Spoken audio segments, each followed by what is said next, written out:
So I thought I would end this year with recording a live podcast. Hello, hello, hello, hello, hello. So I hope there isn't much of a delay, but I'm using my laptop to do that. And I just wanted to give you something to think about because this time holiday season we're about to go into hit Christmas and then New Year, and I know where this is a time where it can be lonely for a lot of people. Some are holding grudges, um, dealing with people not acknowledging their pain, even family members, as well as not having an apology because of the pain that they projected on because of the pain that someone projected on them. And then this year, this new year, 2025, we're looking at goals. Many people still set their goals of what they want to accomplish for this year. But as I am doing my newsletter and writing about something to think about, is that we're often setting physical goals. We're often setting that I am going to lose weight. I am going to get another job, start a business, read more books. Um, we're talking about things that we're going to do, kind of like with our hands, with our mouth. Maybe we're going to have more speaking engagements. Maybe we're going to cook more at home. If you kind of get the drift, I'm talking about things that we are going to do. And as you know, Create a Generational Love Cycle podcast is about dismantling the thoughts that often keep us in pain. And when I talked about pain, pain is not just the physical pain that you feel, right? The physical discomfort, but it's the mental, the emotional turmoil that we hold inside of ourselves that often lead us to not eating healthy, to not reading books, not going to school, not opening this business, not listening to our children, not addressing issues that are going on in the school where our children go. So when we talk about our goals, for this to be a really transformational year, we have to start really looking at, okay, what are those emotional and mental barriers? Something I've been talking about on my Facebook page, Facebook Live, fulfill your divine purpose, is that we have to look at those emotional and mental, those thoughts that are behind why we're not accomplishing the things that we want to do. What is slowing us down? What is keeping us stuck? And often it has to do with what we think about ourselves, our creator, and that transfers over to what we think about others. Because if we consider ourselves unworthy, then our creator is unworthy, and then other people are unworthy. And of course, there are thoughts that you're worthy more than me. You deserve to live your life in a good way because I am unworthy to do that. So it often our when we don't reach our goals, when we don't accomplish what we need to accomplish, remember what I say to you is I say to myself, Tamika, talk to Tamika, not just the people. We have to, when we're not accomplishing our goals, we have to look at why that isn't happening. They ask the big why. And the why is not the physical barriers. My leg's too short. My time, I don't have enough time. We all get 24 hours a day. And it's what we do with that, how we maximize our time, not only our time, but our energy and our money. Where does that go? And so as you're going through setting your goals, think about what has stopped me in the past. And you can ask that question because I do believe when you ask, you shall receive. When you seek wisdom, you shall find it. When you knock, the door shall be answered. Ask yourself, what is preventing me from accomplishing this goal? And even if it's a new goal, what are those barriers that can stand in my way this year as I proceed? Like I have been coaching NCLEX candidates to pass their licensure exam. And often it's not so much of the content that they're studying and the questions, but the thought behind that they're not good enough, they don't deserve to be a nurse, that seeds that have come from one person to one person, somebody in a family, to them adopting those seeds and them growing as weeds inside of us, right? And really taking out our confidence and our self-esteem, robbing us of our spiritual fruit, including kindness and gentleness, including to ourselves. And so I don't believe I'm worthy because I didn't pass the first time. I'm not going to pass again. And that affects how they tackle their goal, right? It affects how you tackle your goal, whatever it is. If you don't believe you can accomplish it, then you will mentally, unconsciously set up these barriers that continue to prevent you from not accomplishing your goal. Right. And we sometimes we can make fun and we can laugh. And there definitely is a time for, laughing, and it helps to calm us. But when you're really talking about your health, especially if you have conditions that are robbing you of your eyesight, diabetes, of your feet, your nervous system, we really need to take a closer look as to why am I doing the things? Why am I not doing the things I need to do? Why am I doing these things instead? And often it's because of worthiness. If you love yourself and you believe that you're worthy of it, you're going to continue, you're going to take a different look at these activities. They are not, I could, I should, I would, I have to. They become just like the back of your hand. They become something you automatically do because that's just who you are. You're setting the tone for your body. And remember, I've talked about the messages, our nervous system inside of our body is the messenger giver, right? So whatever you're telling yourself, those thoughts that you're having, you're sharing that with your entire body, and you are sharing it with the people that you meet, right? Because how they treat you. Sometimes they'll bring up stuff and they'll trigger, and it's like, oh my gosh, how did they know what I was thinking? You're projecting that as you go forth in your day, wherever it may be. So when we think about these goals, we definitely want to think about what are my thoughts behind those goals? And that leads me to the topic of today is forgiveness. And there's been so much about forgiveness. Forgiveness, it's for you. We've heard, probably you've heard of people saying that when you hold grudges, I just recently heard when you don't forgive people, it's like you're drinking poison for yourself and expecting the other person to die. I don't know who says that. In the Bible, it talks about, how many times do we forgive? We forgive as many as as they come across, that people come and they project pain on us, through talking, through bodily language, however many times that happens, and it to me is to a point, what I've been writing about, you want to get to a point where forgiveness is not even something that you have to even question. It's something that you automatically do. When you see, and I would train myself as a child, when someone would say something or do something, I'd say, that's yours. That's your energy. I'm going to give that to you. So not taking it personally, right? Seeing, because when I was little, I remember watching a portrayal of Jesus, around Easter, and I've talked about this before, and to me, it's been a spiritual relationship growing up, nothing religious per se. I tried to go that route, but I couldn't, because it wasn't the same route, and I'll share that at some other point. But and I've shared how I've asked to be aligned with nature, and how I got the Bible, and how I got a bookmark with the Lord's Prayer, and then start learning about Jesus, and how he had this conviction of truth. He didn't let people bother him because he knew, one, his purpose here, his conviction to his purpose, and number two, he knew that what people did was a result of their heart, right? For the mouth speaks what the heart is full of. Luke, I believe 6:45, right? And so the book of Luke.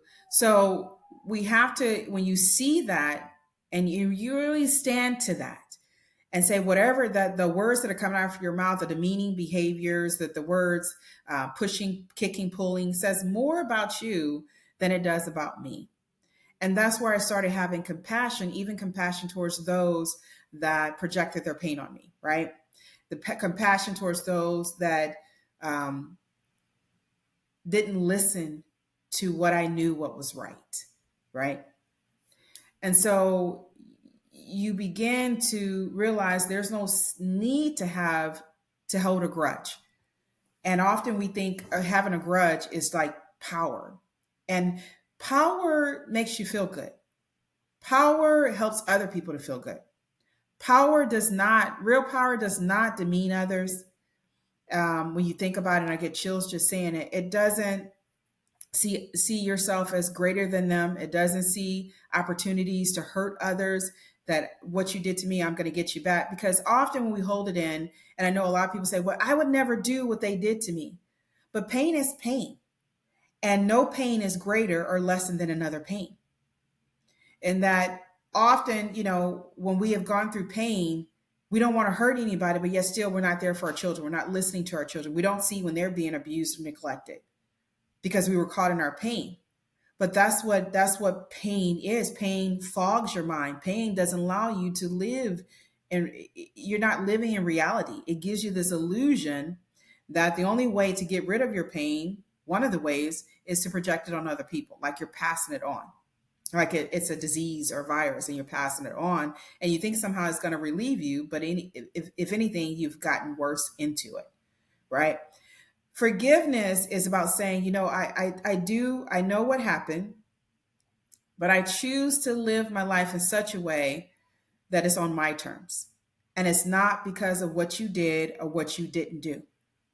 Because often they continue to do that until they get the consciousness, right? We are here to reflect the truth. We are here to embody and to nourish and to express our divine nature, right? And our divine nature holds no grudges, remembers no wrongs. If you remember love does not rejoice in evil. It does not delight in evil. It rejoices in the truth. Love does not remember wrongs. Love is patient. It is kind. It realizes that you are not where you need to be this right now. However, I don't need to stay there with you. I don't have to stoop to your level. I don't have to have the same mindset. And so as a parent, it's so important for us to forgive, because that energy we use to parent our children, what we're saying to them, how we're treating them, how are we making time for them. And when you come across these people, or when you talk, you're not just talking about the past consistently and how somebody has hurt you, because in essence, that can build up pain in the other person. That can build up animosity and resentment and vengeance. And remember, our Creator says vengeance is His. And I also think about, if somebody is doing something, they're making it a habit of doing that, eventually they will reap whatever they sow, right? They will reap what we are is what we put out into the world, and what we often attract in ourselves. And even though it may not be on the same level, it could be on a different level of abuse or neglect, right? It could be on a different level of pain. And so we don't have to worry about somebody getting caught, because I used to have that thought. I used to think, well, if people only knew that he was involved too, and he did this, and you're living with that, and it's like it becomes so tiring, and you can't focus on what you need to focus. And I'm like, I can't live like that. I can't be worried about what you're doing or how you're doing, because again, forgiveness is necessary, because you need to focus on your life. You need to make sure you're not stumbling and falling in the same, period. There's so much that we are here to do. We have gifts, we have talents, we have abilities, we have experiences intermingled with that. That's our purpose. That's what we're here for.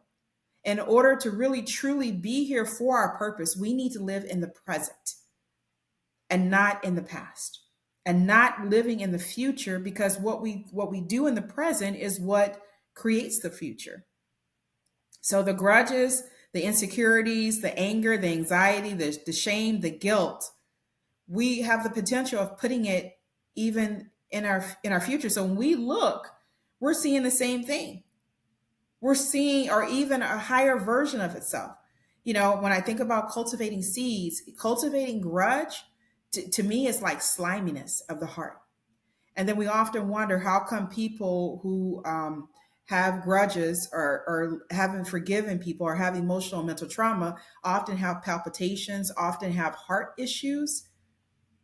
The heart is the center of joy. And anytime that we're living in pain, we are robbing ourselves of joy. We're literally sucking it out of ourselves. And I know it, but how can I forgive? They did this. You can forgive when you look yourself in the mirror and you say, regardless of what happened, I'm going to love myself. And when you look and you really mean that, you'll realize that means I can't keep thinking about you. That means I can't keep staying up late at night having panic attacks. That means I have to clear my mind in such a way, meditation, prayer, sitting quiet, whatever it is you need to do, instead of waiting on an apology, on acknowledgement. Live your life because you have the right to do that. You deserve to have an abundant life in all areas. I'm not just talking about rich, because we see what happens when people are rich and they still have pain they haven't dealt with. And they're projecting pain on others. They're violating others' rights, bodily, verbally, physically, verbally. They're still violating people. So it's not about the money. Yes, money does help, but it's about mentally. Where am I mentally today? How am I feeling? What thoughts am I having? Am I feeling good about my life and the things that I'm here to do? We have to, you want to assess that, because I don't know about you, but I don't like to be in pain because of what somebody did and didn't do. I think it's quite unfair to be in pain. And if you ask, what is it that I need to get out of me, rid of? Who do I need to forgive? Again, if you ask, you shall receive. And it may be that day, it may be the next hour, it may be while you're driving down the road, it may be in that person's face. When we think about our mindset, when we think about our state of being, we choose it, regardless of what happened in our lives or what didn't happen. We choose who we want to be at any set moment. If we choose to be angry, or we choose to be compassionate. If we choose to be in love, or we choose to be in pain, we choose it. This year could be a different year, but until you get to the thoughts that are causing you, and what the trouble, the turmoil, the diagnoses, the illnesses, what the world defines, often what it is diverting from your truth. Overeating, over exercising, the words that we speak, the resentment, the pain that we have because we've internalized it, and now it's affecting us. It's been affecting us for years. But there's a way to turn it around. And I believe love heals wounds. I believe love causes us to look at our lives differently. The body is an amazing thing. The mind is just brilliant and has access to this infinite wisdom that created us, this connection that we have, being made in its image, having its character. We don't have to go outside and look for love, or go outside and look for forgiveness. Forgiveness is right here with us. We have to choose it. We have to accept it. It's always there. The truth is always available. But it is us that must align with this power that wants to show us greater things, that wants our light to really shine, that delights in us showing people our gifts and our talents, showing us it, the greater it. Whatever you may call it, God, infinite intelligence, infinite spirit, it's not about the name. It's what do you believe? Do you believe in good and evil? Good or evil? So may this year be something that you take into consideration about your thoughts. You take your thoughts into consideration. How are you living your life? And what messages are you giving to your children, or those that you're caring for as a caregiver, about life and moving forward, about forgiveness and grudges, about anxiety? What are you showing them? because our children look to us as guides for this earthly journey. They're looking to us. We are their role models before anybody else is. And not only what are you showing them, but what are you talking about? What are you impressing? What are you sowing inside of them? This is Tamika Chambers. We're about to get into 2025. And I'm like, clear your mind, clear your body, clear your spirit, clear your energy so that you can go and do the great things that you're here to do. It's not about the money. It's about my entire being in alignment with the truth and enjoying my life to the fullest, abundantly. I'll talk to you guys soon. Take care of yourself.